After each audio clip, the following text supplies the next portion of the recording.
Mayor John Tory is denying suggestions that he knew anything about plans to cut council by almost half. A day after the bombshell announcement, he defended himself amid criticism from some councillors that he should have done more to better prepare the city. Tonight, we take a closer look at how a smaller council might give the mayor more power. My very close personal friend, Mike Layton.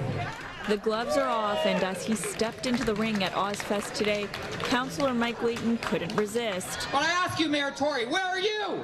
Where are you? Making light of a heated exchange in the political arena last night. Who knew about this in advance? Because it has been suggested that somebody knew about this in advance and didn't bring it to our attention. And I think you should stand in your place and apologize to me and to this chamber for getting up and in that kind of that way where you're just kind of implying it but not saying it. Get up if you have the balls to do it and say it.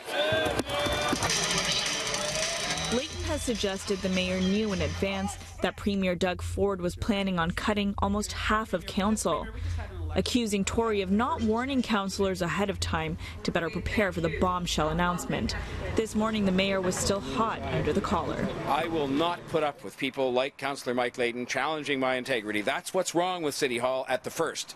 Whether the size of the council is any number at all, or whether the agendas are too long or too short, there are people down there that are prepared to throw other people under the bus in terms of challenging their integrity. You've never heard me do that to him, and I won't do it because it's wrong. The accusation comes amid questions of whether or not a smaller council means a stronger mayor. Well, yeah, it does. It makes a mayor stronger because it's not a circus. So the John Tory that we've seen up to date has had to cajole, move around, put things on hold, be a bit, milquetoast in a lot of ways. But if that legislation comes through and passes, it's going to give him a lot more power to be much more distinct as to what he's going to be able to do.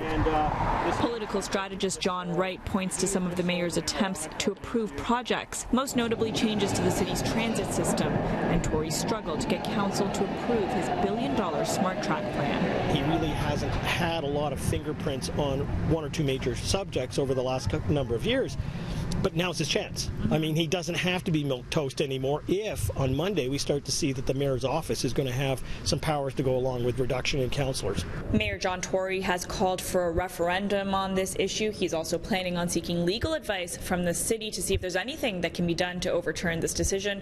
But with the province's legislative powers, that seems unlikely.